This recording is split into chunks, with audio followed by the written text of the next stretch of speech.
I'd like to acknowledge and pay respect to the traditional owners of the land on which I'm coming to you.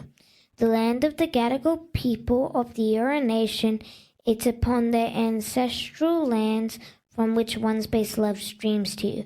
Welcome to Living Story on the OneSpaceLove podcast. I'm your host, Stephania Papadopoulos. On this podcast, I sit down with inspiring guests who share their wisdom and their lived experience with the work that they're doing to help others let go of old stories, embrace who they truly are, and begin living a story where they feel aligned with purpose, with possibility. My hope is that each conversation reminds us to trust in your own unfolding, because your story is still being written. And welcome to Living Story. I call it them sacred witnesses because this is ceremonial ritual. We are clearing an ancestral pattern that has burdened this line for centuries, and witnessing the clearing, the way that it just organically works with no pushing and no trying, but is relieving everyone in the system of this pattern. This is a sacred process. That's how I see it. So I call them sacred witnesses. You witness first, and then the next time you come, you get a chance to feel what it's like to resonate. Right. Okay. And that is always free. So you can come and resonate whenever you are called.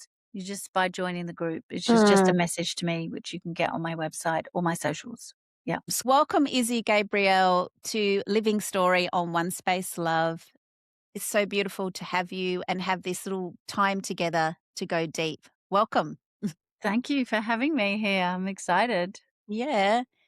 I always start off by asking you, could you introduce yourself to the guests by answering the statement, I am? I am a mother, a daughter, a sister. I am, I'll say, a witch and a shaman, a modern day. Yeah, it's taken me a while to embrace that. Yeah. That feeling. I'm a change maker. And I'm here to make a difference. Yeah. I love that. And I feel that. I really do.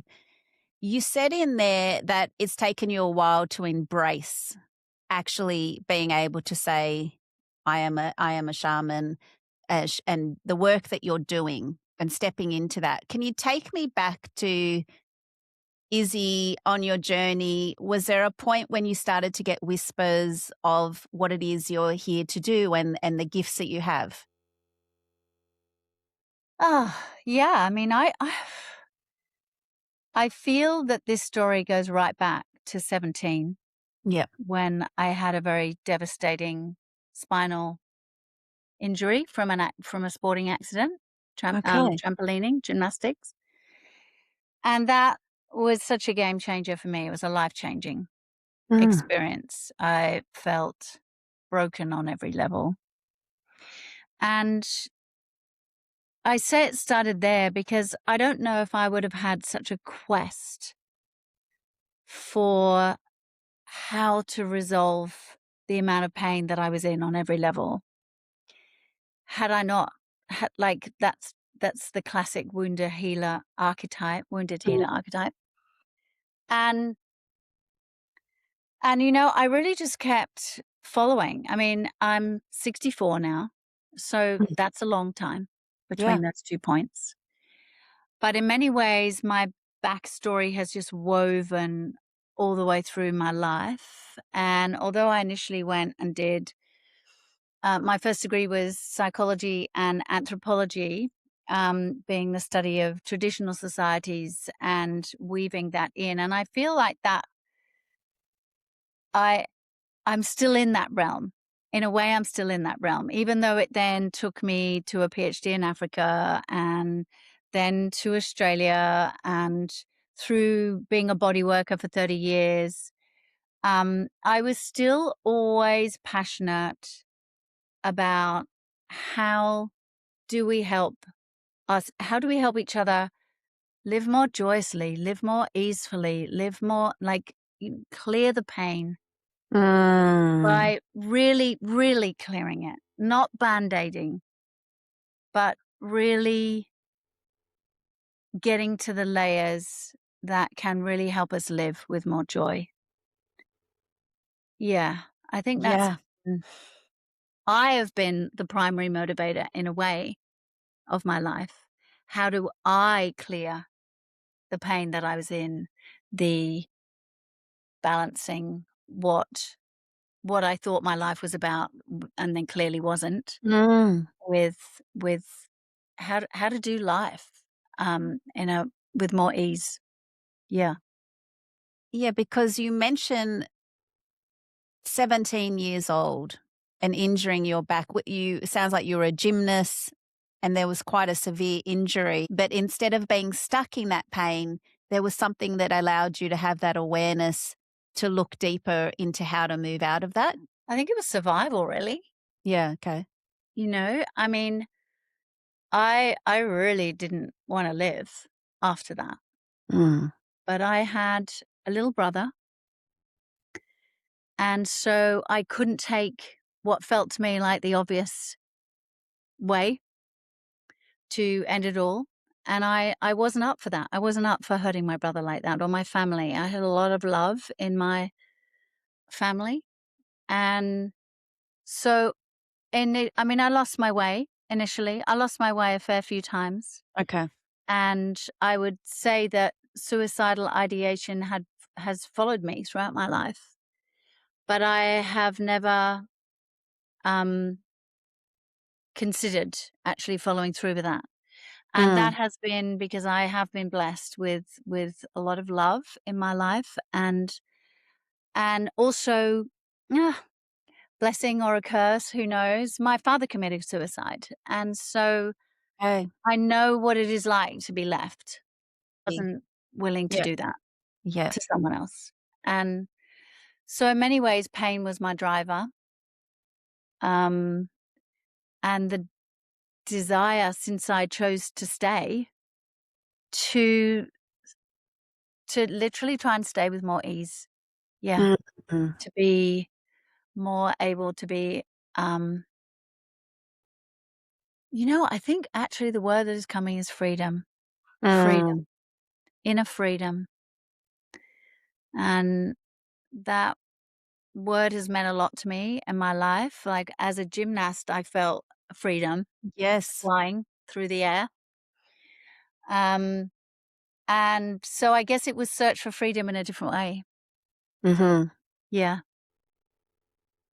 And how old were you when you lost your father? 29. Okay. Yeah. So an adult, but I've now lived my life over half of it without him or close. So yeah, that's it's definitely an influence in Yeah. there. Absolutely. Yeah. Yeah. I just need to just to breathe that all in. Yeah, I Yeah. mean, I really feel like I have listened and followed to what has been what I've come across in my life. Like, Yes. going my degree led me to my PhD, led me to, at the end of that, wanting a break from academia, and that's what took me to Australia. And then in Australia, I was still in a lot of pain with my back. And in Australia, I found Bowen Therapy. Oh, yes. And it really radically changed my life because it took me from literally pain all the time. I was 24/7 pain for 11 years until I found Oof. Bowen. So that was a radical shift. And I changed tack from psychology and academia to, I'm like, I have to learn this thing. This It's is body like, work. Yeah.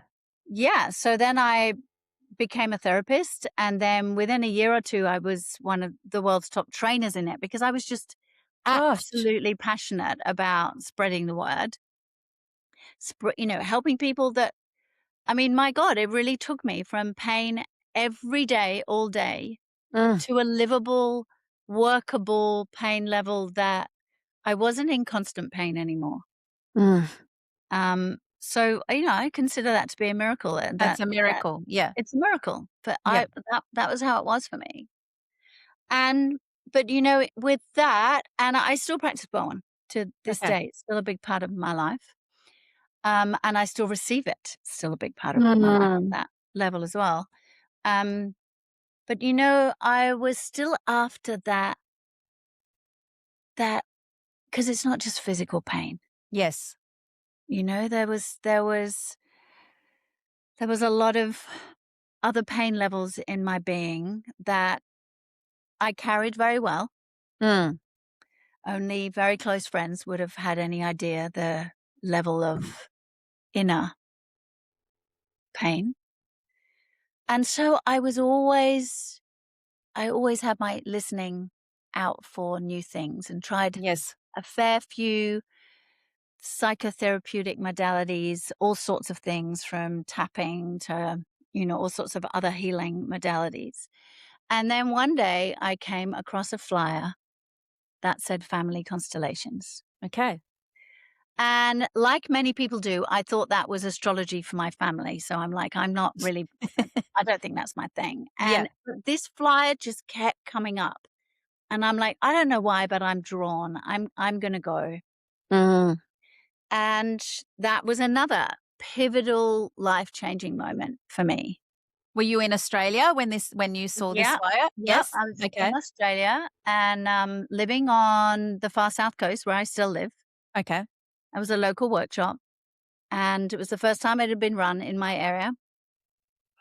And I went and I had a profound experience.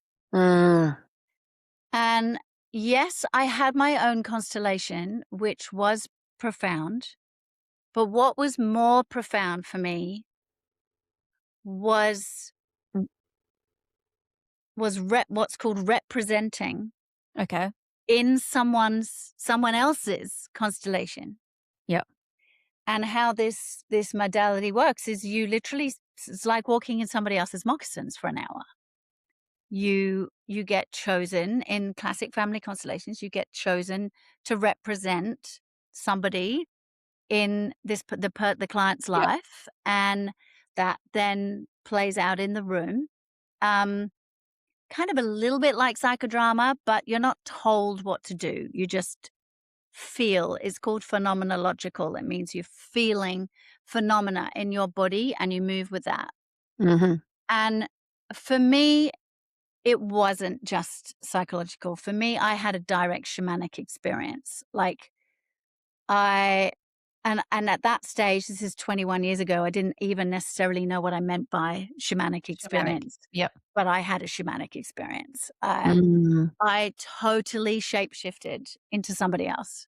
And it was a profound experience for me that I did never had before. And every single constellation, I was somebody else and then somebody else. And feeling this beingness, being somebody else, knowing other things, feeling different to how I feel in my body, that was just an extraordinary experience for me. And so I was hooked, basically, you can tell from the start. And that really was a pivot point in my life. And I went to a lot of family constellation workshops and trainings and very, different people. I just wanted to know more. I organized them. I just went deep dive, all out. And it took me about 10 years, maybe 8 or 9, before I started facilitating based on one of these trainers that said it's about time you actually Step up, Isy. stepped up. Yeah. And I was like, you're like, oh my God, okay, yeah, right. It's time. And very quickly, like over that time, I'd also studied a lot of other things like shamanism. Like it drew Okay. me to study that. And to have experiences in that, and also Tantra. I've done a lot of study with that as well. And so, because I felt this modality wasn't just psychological, it was so embodied through the body, and I was Embodiment. all about Yep. the body. I like, and it's this incredible, it's this undeniable connection that you feel. Like, it's no longer like there's my mind and my body. It's the weaving, the feeling different, and different as you do different people, and you feel different and you think differently, and and so it just expanded my desire to learn all these other ways as well. And so when I started facilitating, very soon the field wanted to change the way I did it. Like, I wanted to bring these aspects out more, feeling more. Tantra is always about feeling and what's really true in this moment, and honoring each moment. And shamanism is kind of like everything is alive. Everything in the field is alive and conspiring. It's like the whole world changes for that particular constellation. And so the way I did it started to change. And also, I was an ex-researcher. So I also decided I didn't like the fact that people knew who they were when they were resonating. It's called representing in classic constellations. So I very quickly started to do it triple blind. So it's done on little pieces of paper, and we put those on the ground. And so then I call them resonators, because they are resonating With the piece of paper, with what's been spoken. Not much is spoken in my fields about the story that is going on. And so they're resonating, and because it's triple, so I call it triple blind because I don't know who anyone is. Like, we know roughly what's in the field, but the pieces of paper, we don't read them. So then what comes through the person who doesn't even know who they are? And, it brings me back to your question as to how did I first get these whispers, right? And I'm like, this is magic. Like, magic is what science hasn't yet proved, right? That's what magic is. Like 300 years ago, they wouldn't have understood about planes in the sky, right? That would have been magic. And I mean, nowadays there is a lot of science about the epigenetic coding and how this happens, how traumas in the past get woven into our epigenetic code. So there is a lot of science around, but it still does not fully explain what happens in the process of these constellations. And really, the results and the experience is a magical experience. And the shifts that you get are nothing short of magic. Like, I consider them to be miracles. I've had many psychotherapists and psychiatrists who do constellation work, and they'll I've often heard people say, one deep constellation would probably take you a year to do in therapy. It's because it doesn't go through the cognitive mind. It really is this fully embodied experience where you actually rewrite. There's a lot of science and research now that it's actually rewriting the neurology. It's becoming a thing. It's a thing. It's a thing. I thing. have personally got to experience a traditional family constellation. Two things is coming up for me. First, I want to go to when you're talking and sharing about the Bowen Therapy and then coming into family constellation. Are there any actual mentors that came along that path that you want to share with us that really helped keep you guided in that path? Yes. I mean, that very first workshop Yes. was hosted by a dear friend, just 3 kilometers away from where I lived on this beautiful sacred mountain called Gulaga. And I acknowledge the traditional custodians of the land that I'm on right now, the Yuan Nation. And he and I both had that profound experience. First workshop was like, wow, this is more than what. And he actually went off, his name's Tan Maya, and he went to do training much earlier than me. I had a little girl as a single mother. I wasn't a time in my life I really wanted to, but that's why I focused more on putting workshops up than, and didn't go do the training as early as he did. But certainly I feel we've been allies for that long and colleagues and dear friends, and his influence on the way he holds the work as well has definitely affected the way, I've affected my beingness in the work, really. He is such a beautiful man with such a depth of stillness. And I think that equally had an effect on my ability to move quietly in the field. There's a lot of constellators, it's quite loud and, there's a lot of intervening, but he was definitely the first person who showed me, let the field move itself. Okay. But then I definitely, and my primary mentor in this work was a man called Michael Reddy. And I met him through an online container that he did very, very quickly after I started facilitating. And in the States, he's from the States. And we just became great friends over. I asked him at the end of first class, I said, will you be my mentor? And I think that was because he brought in so much shamanistic elements. He'd been trained by Native American Indians. And so that really wove into his work, and it just suited me. And it also suited remember I said right at the beginning that my first degree was anthropology as well as psychology. And so for me, that has maintained a real strong influence in my life. Okay. That traditional societies had community. They had tribe. Yes. And in fact, the very basis of family constellations, a man called Bert Hellinger was the originator of the work.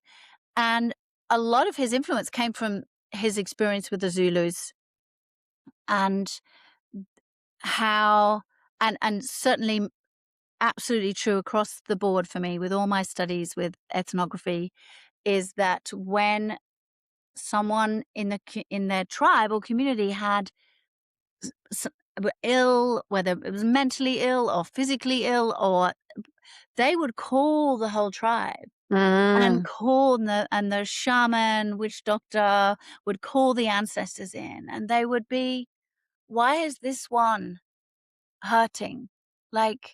Help us see what in this community have we shadowed, they wouldn't have used that word, but have we cast out that this one is showing us what we need to heal in our tribe.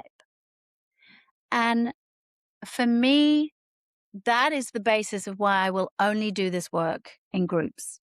You can, many, many therapists worldwide in family constellations will do one-on-one work. And that is very valid and is fabulous that it's so accessible to anyone, anywhere in the world. But for me, I have such a strong alignment with living in tribe.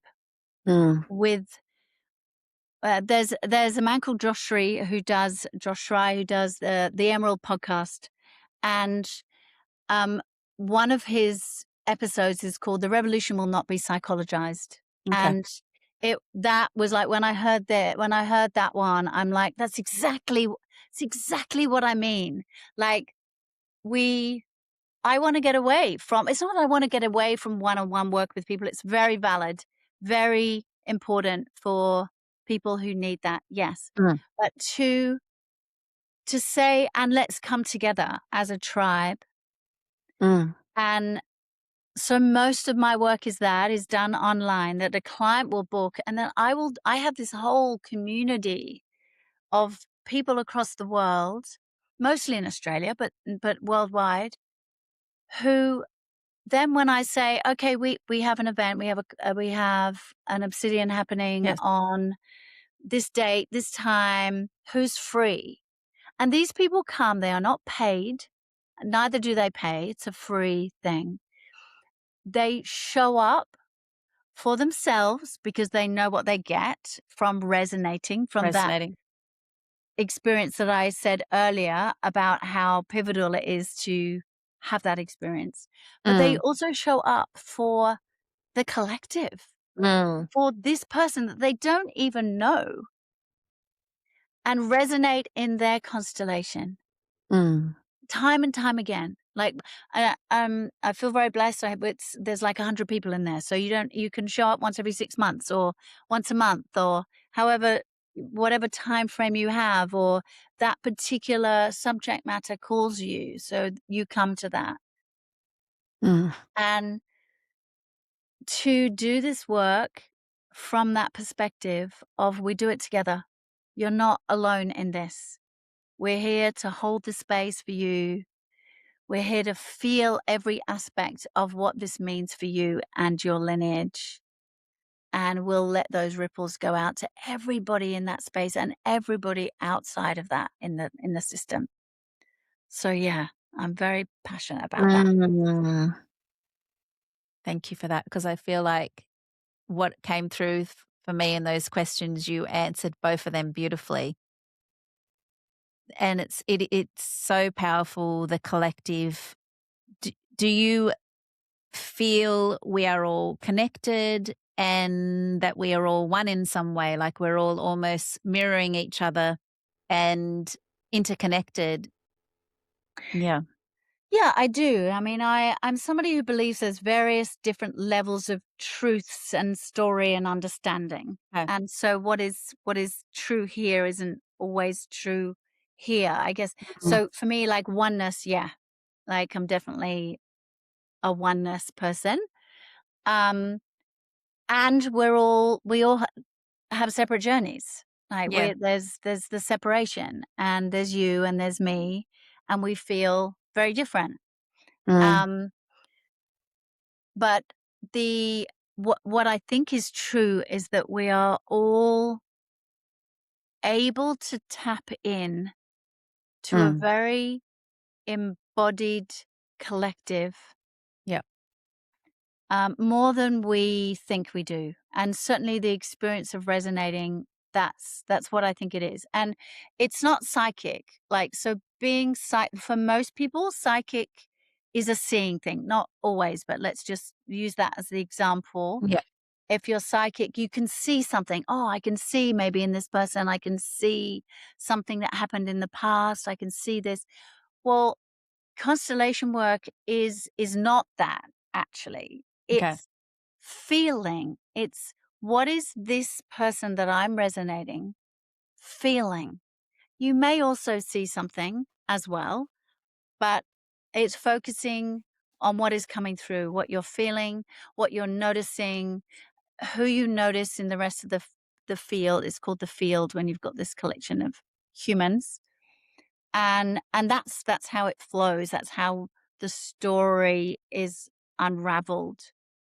I think because where I wanted to ask about family constellation, because I do understand it, but to help the listeners, give us an example, because you're talking about the resonance and that they're in the field, but some of the things that you would work on would be the mother, or you want to give some examples of what you work on in that space. Uh-huh. Yeah.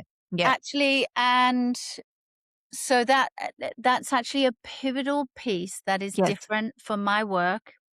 Good. Which I mentioned the word obsidian a bit Yes. earlier. So I do call my constellations quantum constellations, and I've called the work obsidian. And the reason for that is because it moved away enough from classic family constellations that I wanted to make sure people knew what they were getting. You know, they're Yes. not getting this, they're getting Yep. this over here. And so whereas in classic family, you would normally come with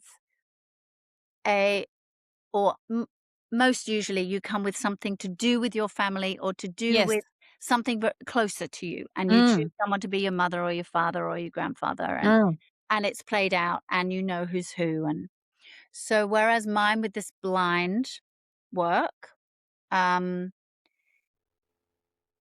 I where the listening has taken me, because Yes. it's really not, I haven't decided to do it a particular way. It's just been listening to what has been wanting to come out in the field. And so the way Obsidian is I focus on, you might come with an issue with your mother, but I really want to know what it is that you're feeling and what is the pattern that is repeating. Because if it didn't start with you, it didn't start with your mother or her mother or her mother. It started way back. If this pattern is still showing up now, something happened very big way back that has been written in the epigenetic coding. Like the Holocaust is a really good example of that. They've shown how it's come down. But even further back, go even further back. And so I focus on the pattern.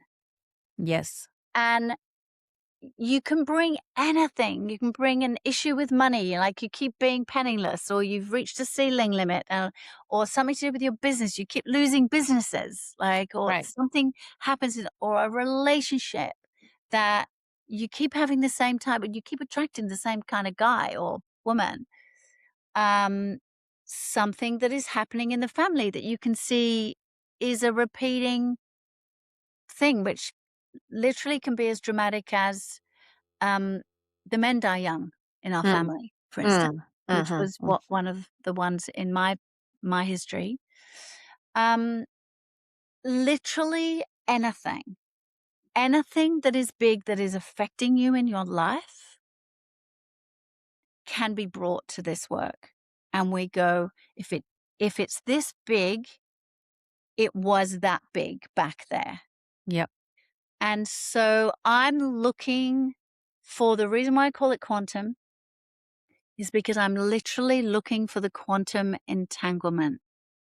And what that means is that the resonance that is happening here in present day has a corresponding resonance somewhere in time and space. And in the field, what arises is the seeking for this. Where is this matching piece? Somewhere, and it's very hard to describe what we do in this work, but it's like a little beacon calling. We're calling. I write out a very distinct linguistic piece of writing. Okay. I use the word linguistics. There was another one of my studies at uni was linguistics and the power of words. And, we very flippantly use the word spelling when we're misspelling something, which means you got the wrong idea of what that was, right? Or Yep. you spell something correctly. But actually, the true sense of the word spell means words have power. Absolutely. So when you are writing out what is happening for this person here, and it's almost like it's like kind of casting, it's not really casting a spell, but it's like, what spell has been put on this person? Because it feels like a spell, because this thing keeps happening again and again. So we're looking for this. The words have power. They will have resonance here. When we find that in the process, it arises, as I say, magically. I don't really know how this stuff works. It just works. But when those two pieces meet in the same time and space, they just dissolve in each other's presence. And the energy and the power that has been used to constantly keep that going is now available life force. For what? Oh my For gosh. what that person now wants to bring in instead of this. This has just been neutralized, and this wave of energy goes through the field. And so we have an opposite spell I call the enchantment. The entanglement, this is the entanglement, and the enchantment is the opposite of that. What do you want instead of this? To bring in, right? The solution-focused work, right? What do you want instead of this? Instead of attracting these awful men in my life that keep repeating, I keep repeating the same thing again and again, or what I really want is a fulfilling, loving partnership, for instance. Or I keep losing money and I'm constantly in debt. Okay, what do you want? I want to feel secure and financially viable in my life, like that I can trust and be with. So these spells, which are just words with power, are how that carries this process. Yeah. Yeah. I love I that don't I know if asked that that answered your question. No, question. I love it because I think that it really helps those that are tuning in that may have had experience with family constellation really understand the potency of what it is you're offering. So I'm really glad I was guided to ask you that. Could you share before we finish our chat today? Could you share with me perhaps someone that has come along to the Obsidian and has experienced something that they've come back and shared with you how it's been a miracle or been a magical shift in their life? Yeah. Yes. There are so many, but the one that pops to mind is I had someone come who had already had an obsidian Okay. for a childhood thing that had happened for them and wanting to resolve that. That absolutely resolved. And then I was doing a check-in with them a few months later, and I think it was just on a hunch to check in with them. And they said, "Is you not going to be able to help with this one? I have been loaded with $250,000 debt from embezzlement." And the heaviness on that call, I'm like, oh my God. And it touched me on a personal level because I do feel that it was one of the reasons my father committed suicide he'd been embezzled. So I'm like, I said, we need a miracle, right? Like how, I don't know how any other way. And I saw this man who had so much promise and so much life force, absolutely like drained. And all I could personally see was the one choice option out of that. And I'm like, not on my watch. So we did an Oof. obsidian. Yeah. And I can't remember the exact timing, but it was a matter of weeks or certainly not many months away when he's messaged me and he said, there's been a shift. They're actually coming to the table. They're talking about it. They're taking some responsibility for some of the pieces. It's moving, and I could feel the relief. So it wasn't gone yet, but there was a relief there. And then again, a couple of months later, he's like, you will not believe it, but I have had people come in because his enchantment was something like to only work with people who will support me, who I can trust. And I can't remember his exact words, but obviously the enchantment was the polar opposite of what the entanglement had Got it. been.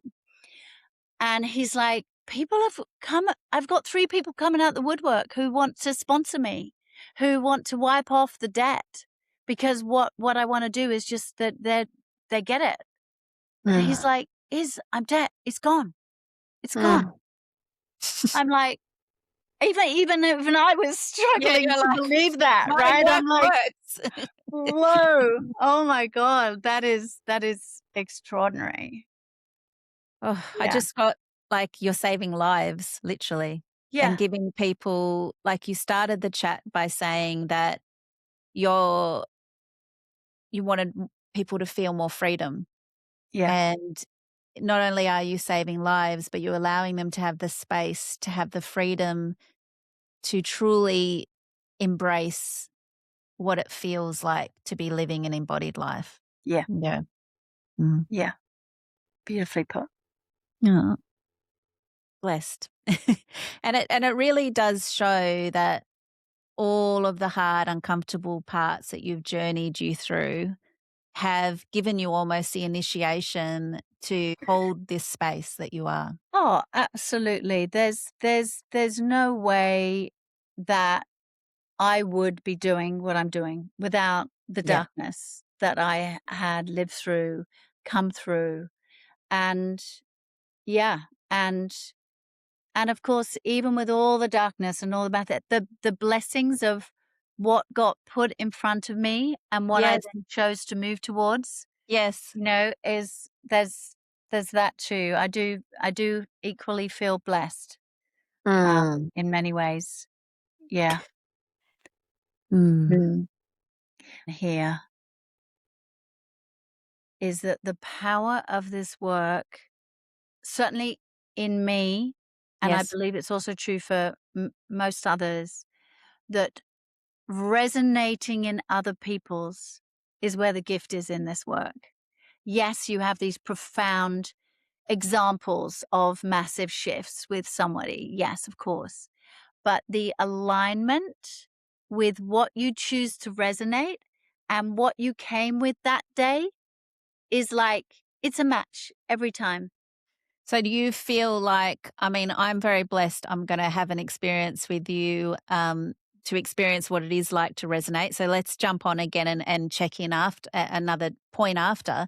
But what I wanted to ask is, do you find that somehow, I guess it goes back to my last question, when you're called to be in that room, whether you feel the pull, you listen to your body and you feel pulled, no, I've got to be at this one. Do you feel there's always something there that is also within yourself as a resonant that you are shifting? Is that what? Yeah, absolutely. Yeah. Okay. Got it. 100%. Yeah. 100%. That is this like, and you just can't make it up. Like, Yes. who chooses what Time. resonator goal to do Yes. every Yes. time? Every time it's like, oh my God, that is exactly the piece that I needed for me today. Beautiful. Yeah. So how can people join to Obsidian and become part of this community that you've got? Is there a website? Are you on socials? Yeah. Yeah. So yeah, I'm on socials under Isy Gabriel on all of them. And I do have a website, isygabriel.com. So again, easy to find. And you can just contact me. And this resonator group we're called the Orbs, the Okay. Obsidian Resonators Biosphere, because it's like this whole sphere of beautiful humans. And it's free to join up. It's a WhatsApp community thread. It doesn't ping much, and you just, then there's an event that comes and the first time you are a witness so that you can understand and see beautifully. I call them sacred witnesses because this is ceremonial ritual. We are clearing an ancestral pattern that has burdened this line for centuries, and witnessing the clearing, just the way that it just organically works with no pushing and no trying, but is relieving. everyone in this system of this pattern, this is a sacred process. That's how I see it. So I Absolutely. call Yeah. them sacred witnesses. You witness first, and then the next time you come, you get a chance to feel what it's like to resonate. Right. And Okay. that is always free. Like, so you can come and resonate whenever you are called. You just by joining the group. It's just a message to me, which you can get on my website or my socials. Yeah. Thank you so much, Isy Gabriel, for what you're doing and what you're sharing with everyone on a broader level. Thank you for all that you are. And I look forward to speaking to you many, many more times on Living Story. Thank you for joining me today on Living Story on One Space Love. And thank you for having me. Mm.